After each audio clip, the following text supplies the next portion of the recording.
Hey everybody, welcome to day 2 of Julie and I's adventure here in Loja, Ecuador. And today we're going to have a special guest, a viewer subscriber, Jonathan Poma of Life in Loja, Ecuador. Here's a shot of his Facebook page. And as a reminder, we did start our Facebook group, Warren and Julie Travel with Us. Please go check it out. So this is going to be a little bit different format today. I'm going to let Jonathan do most of the talking since he's the expert in Loja, Ecuador. So here's Jonathan, everybody. Hello everyone, my name is Jonathan. Welcome to Loja. I am the creator of the project Life in Loja. So I wanted to tell you that the expat community here is not that big. There's about 200 expats in this city. Loja is one of the most eco-friendly cities in Ecuador. We recycle 60% of our waste. We produce energy on our windmill, and many of our cabs are electric cabs. So I want to show you this on my tours, and I hope you can come visit us soon. It's one of the first churches that was built in the town. Okay, right now we are at San Francisco Square. Okay, over there you see that symbol on top of the convent. That's a symbol of the Franciscan order. Okay, the Franciscans were the first order that came to South America. Okay, and over here we have the statue of Alonso de Mercadillo, the founder of Loja. So it's important to start in this square. This tour is about the hidden history of Loja. So I want to tell you that before the Spaniards came here, we had our own natives here, our own group, ethnical group, and those people were called the paltas. They used to tie small wooden splints to their heads, and with pressure, their heads could resemble the shape of an avocado fruit. They had these kinds of battles between different tribes. Only by looking at the paltas, they could be afraid of them. The paltas were warriors. They were fierce and brave. The paltas were the resistance against the expansion of the Tahuantinsuyo kingdom.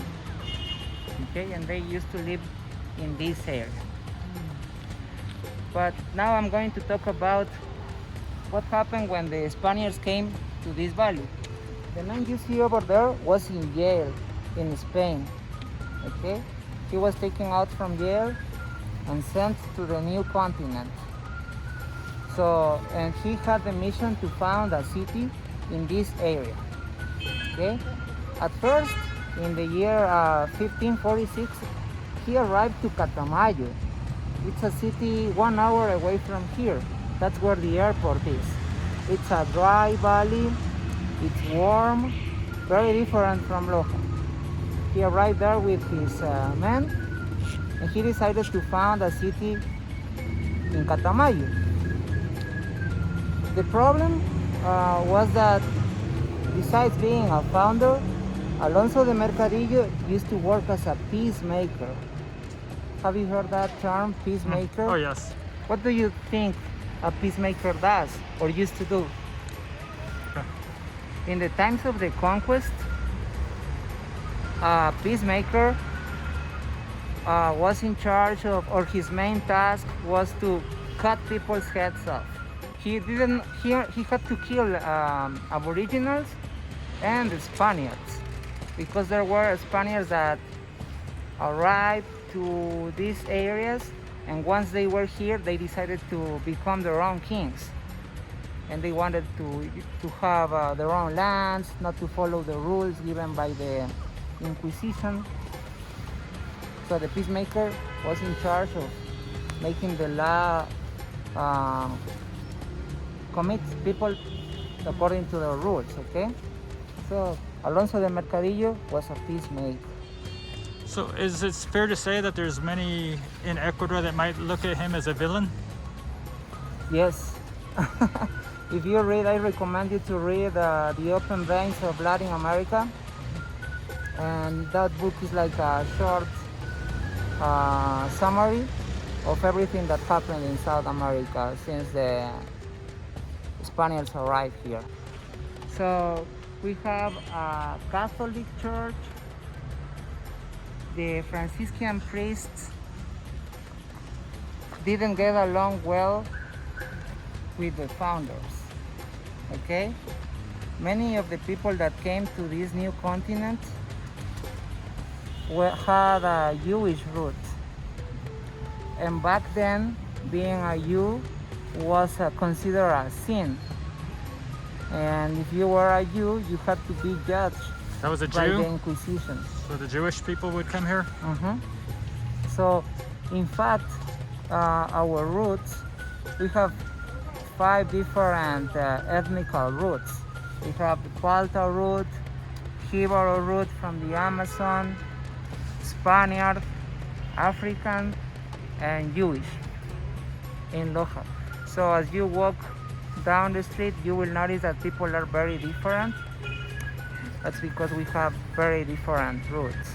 So I was telling you about the Inquisition and the founders. So these people didn't like the founders because they were suspicious of being Jewish. So the Franciscans sent so many letters to the king in Spain that the founders of Loja had to go back to Spain and go on a trial. But according to the legend, before to go on this trial, the founder of Loja asked the Palta people for gold. And according to the legend, the Paltas gave them a big rock of 18 pounds of gold.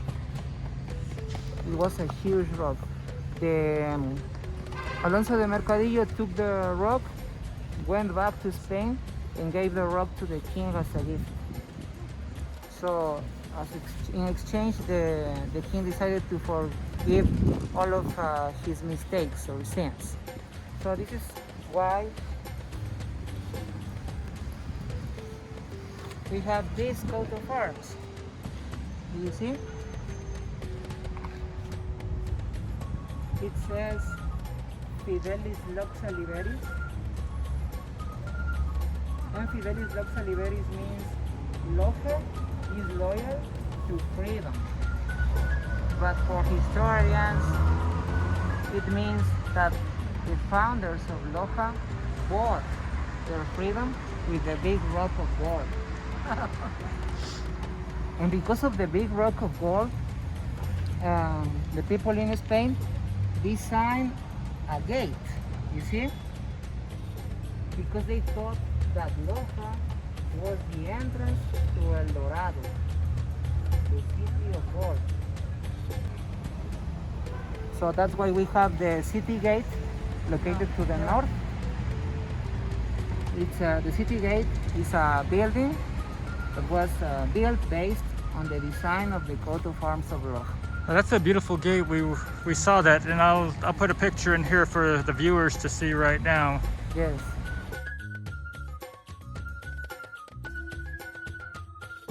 So the city gate is actually a new building. It was built around the year 2000. Yes, but it's based on this design. So in the central part, that's where you can find most of the businesses in the city. But the design of the central square was thought to preserve power. So for instance, in the times of the Spanish conquest, they built this square and all of the squares with churches. So if there was an indigenous uprising, the only thing that the Spanish had to do was to close the streets on the corners. And let's say the landlords of Loja used to live in this square. So when there was an uprising, they only closed with barricades the 4 corners, and they could see they had a panoramic view of what was going on in the square. This man over here, his name is Bernardo Valdivieso, and he was a philanthropist. Okay, he was one of the most wealthy men in this province. He decided to donate all of his lands to build high schools in Loja. The last name Valdivieso represents power. Like if you find someone with that last name in Loja or in Ecuador, you probably know that these people has money or power.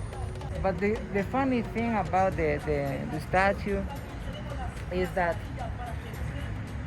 100 years after Bernardo's death, Bernardo died in the beginning of the 1800s, but 100 years later, the municipality decided to make a statue of Bernardo. They asked a French artist to make the sculpture. Okay? This French artist had a factory in France. The French artist used to make sculptures for many different cities in Latin America. So they sent a ship to Guayaquil with the statues. And in Guayaquil they made a mistake and they sent us the wrong statue. So this is not Bernardo. So nobody knows. Yeah, some people do know in Loja, especially historians. If it's not Bernardo, who is it? No, there are two theories. The first theory is that in Chile, the Chileans wanted to have a sculpture of Lord Byron. Lord Byron, okay. And they made a mistake and they sent us Lord Byron and Bernardo is somewhere in Chile. And the other theory is that in Chile they wanted to have a sculpture of a guy called Bernardo Higgins. So they made a mistake, Bernardo Higgins, Bernardo Valdivieso, and they sent us the wrong one. This is the oldest building in Loja? Yes. This is the Conceptionist Nuns Museum.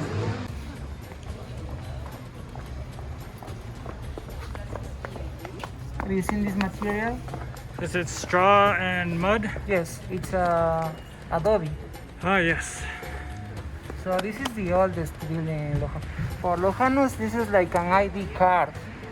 Because of this building, we can say we are a city founded by the Spaniards around the year 1548. Yes, and there's nuns living inside this place, just like in Cuenca. These are cloistered nuns. They can't leave this place, even when they die. They are buried inside. Oh wow. They're buried So, inside of here? Yes. So once you are committed with this order, Never leave. you'll never leave. It's like the Hotel California. It's a You can hotel. check in anytime you want, but you can never leave. Yes, that's correct. Or check out. And these nuns don't have the economical support of the government or the Catholic Church. No. So imagine this: you are cloistered nun, you can't leave, but at the same time you need to make some money.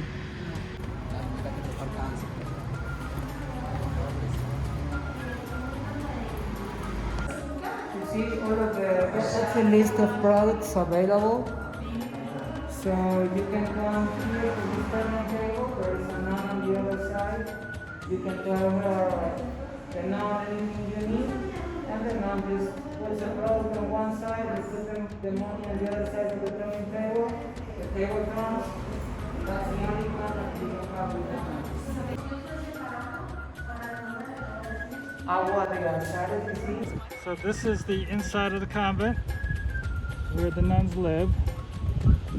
And you see that sometimes they play volleyball. That's the cemetery over there. And over here is the cemetery.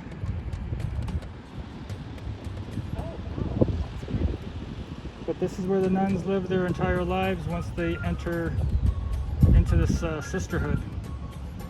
So it goes all the way over to that far point. And there's 17 nuns that have chosen to live here throughout their days. Church. As you can see, this church has two different parts. We can say this is the new part The white part over there is the old one. Oh, This church is the example of what an earthquake can cause in a building. Let me show you. This is my favorite church in Loja. The Dominican order was in charge of the Inquisition in the city of Loja. Okay? There was an earthquake in the year 1850 that destroyed the facade of this place. So this is a reconstruction. But the original church looked very different. Let me show you. beautiful doors.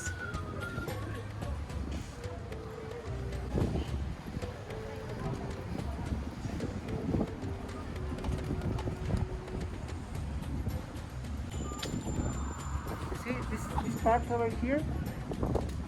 This is the original church and it's made of adobe. It was built in the year 1557. See, but right here you can see that there is a new part of the building. We are standing above the first cemetery of Loja. Oh, There's people buried underneath.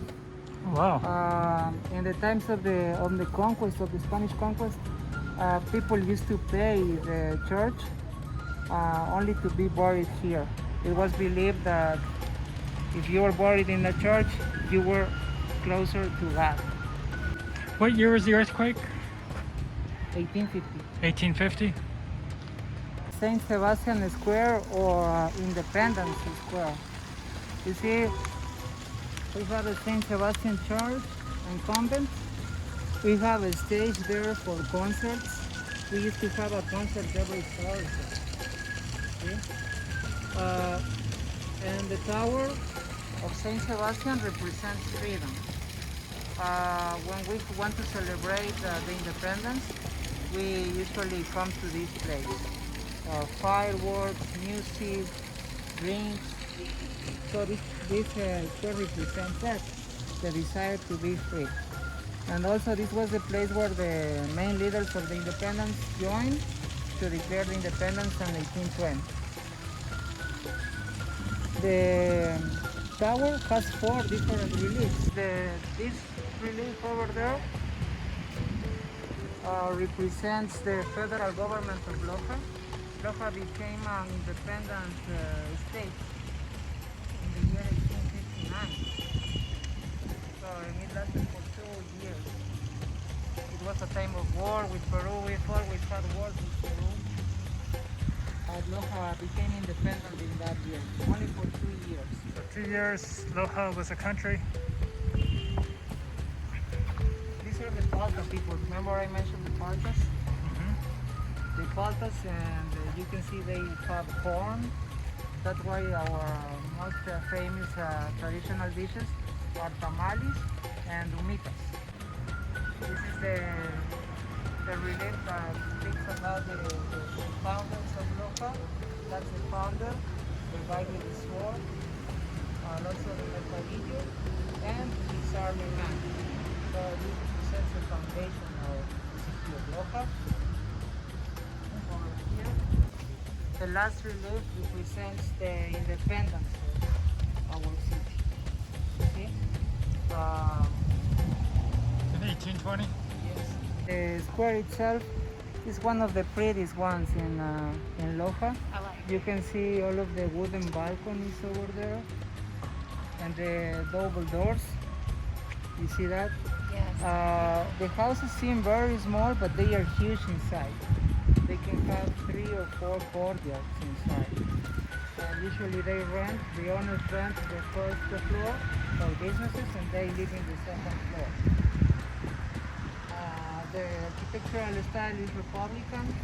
It means that these houses are 100 or 150 years old. No more than that. But this is a project. All of the families started beautifying all of their houses to show how much they care about the city of Loja. Rent can be very high in the downtown area of Loja. What would a home in this area rent for, do you guess? For a business, before the pandemic, You can find rentals for $1,000. What about for an apartment for living? For apartment, it depends on the size of the apartment, but $400, $500 a month. $400 or $500 a month to be in this square? Yes, Probably a one bedroom. yes, probably one bedroom. It's not that big. Now I want to show you the inside of the St. Sebastian Market.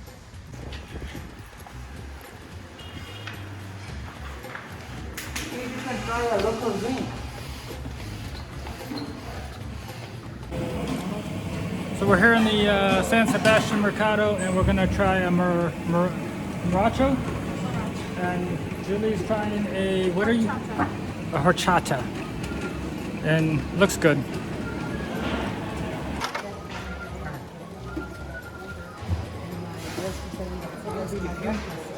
If you mix the empanada, a bite of empanada with this, the mix This will be is my perfect. breakfast. Desayuno, todos los días For $1. for less than $1.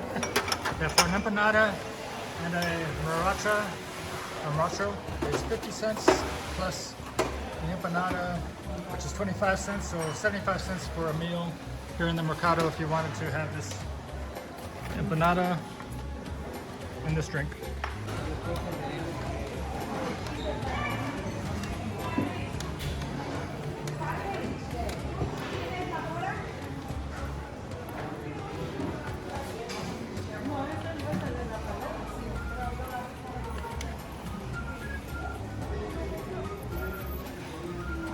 Lourdes Street is the most colorful street in Loja, and it was built to honor all of the different virgins in the world. As you can see,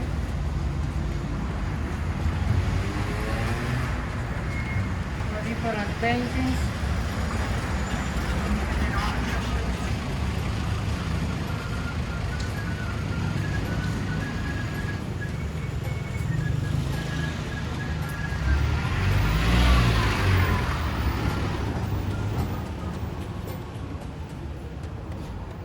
They also have a Republican style. I mean, the houses have a Republican style. And they seem very small, but they are huge on the inside. Yes, they can have 3 or 4 courtyards, just like in St. Sebastian Square. This is one of my favorite streets to walk down so far. It's so colorful and it's got a different feel to it. So there's a competition known as the Golden Cocoa Award. So it's a competition among coffee farmers around Ecuador. And Loja has won the award most of the times. So if you Really? want to try really good coffee, like fresh, with different notes, flavors, this is the place to learn to taste coffee professionally. Well, excellent. Well, we're going to do a A coffee tour tomorrow, so Yes. that's going to be a great video. I can't wait for that one. Yes, it will be great. We hope you enjoyed today's video with our special guest, Jonathan Poma. He will be joining us for a couple more videos. If you have any needs, if you're looking at going to Loja, please check out his group, Life in Loja, and he can assist you with moves down here or just general tours of the area. And as a reminder, we would love to have you join Julie and I as we travel the world. And if you haven't already subscribed, please hit that subscribe button and give this video a like if you would. And we hope to have you joining us as we travel the rest of the world. Right now we're in Ecuador, and we wish you a great day.